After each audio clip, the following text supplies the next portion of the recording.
Hey guys, Dr. Hannah and Dr. Rachel here. Today we're going to be talking about cervical or neck stretches and strengthening to add to the things that we've been talking to you guys about. So we're going to start with some stretches for your neck. Now a lot of these things are going to be good for forward head posture. So by forward head posture, I'm going to show you on Rachel, people whose neck is sitting far forward of their shoulders.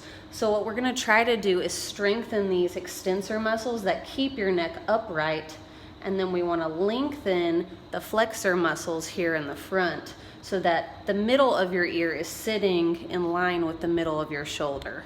Okay, so a lot of people, due to computer usage, lots of reading, or kids doing schoolwork when they're looking down like this all day on tablets or their iPads, cell phones, things like that, video games, things that have your head being pulled forward. These are going to help you combat those things.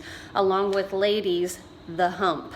So you know what I mean by the hump, where you get this nice hump on the back of your neck here. This will help combat that.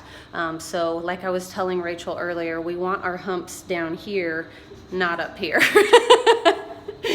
All right, so we're going to start with our stretching. Our first one is going to be neck rolls. So Rachel's going to show you examples of this. So I like to do chin to chest, and then look up at the ceiling as high as you can, and then ear to shoulder, and then neck rolls. And this just gives you a good array of range of motion exercises, so you're working in all the facets of your range of motion. And then from here, you can also do some stretching.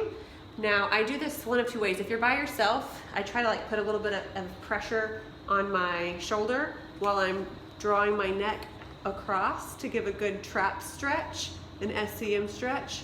If you have somebody working with you, they can give you a little bit deeper stretch by pushing your shoulder down and stretching your head this way as well. But this gives a really good stretch to that trap muscle, the SCM, levator scap muscles here in your shoulder, and feels really nice.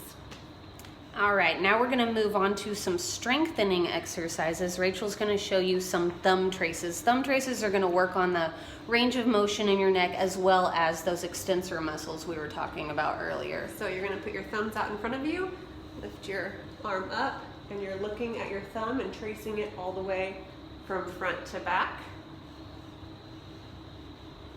A lot of people can't look in their blind spot in their car.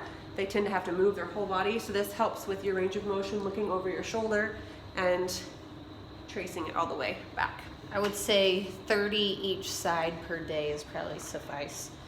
Next, we've got chicken necks, which these are nice and fun looking. You can do them in the car on your way home from work while you're sitting at a stoplight. So I usually have people sit at stoplights and do it against their headrest, or if you're at home against a wall, you can roll up a towel and put it underneath your neck. But it basically, you can call it chicken neck, or I like to think of military holds, how military men will keep their chin kind of in. So you're going to be tucking your chin back and pushing your head against the wall. And after about 7 or 8, you will feel a good fatigue of those extensor muscles.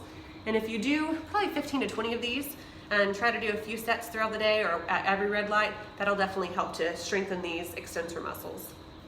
All right, so the last thing we have for you guys today is traction of the cervical spine.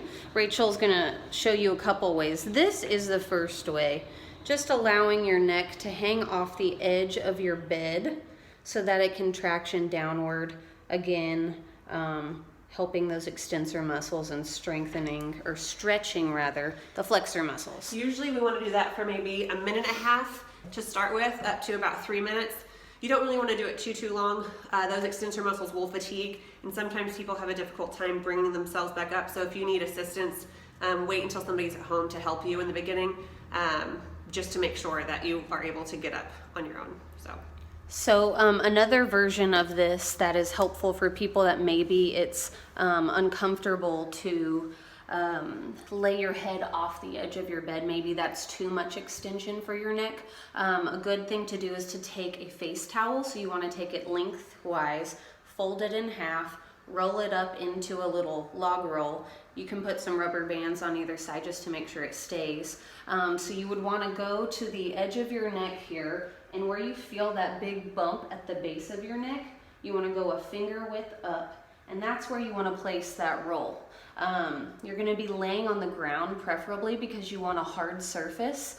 The bed's a little bit too cushy for this, so you want to place that roll right here and let your head hang over the roll to where the top of your head is going to be hitting the floor. So that it's going to induce that extension just like a traction, but maybe it's a little bit lighter for those that can't handle that. All right, so this is our cervical strengthening and stretches. We will post this for the website and our Facebook group. And since we've done all musculoskeletal stretches and strengthening, we might be getting into other type of information for you in the coming weeks, maybe about uses of colloidal silver or bentonite clay or things like that. But if there's something in particular that you would like us to talk about, please post on the video below, and we will definitely put it into our list and keep it in account. So y'all have a good day. All right, have a good one.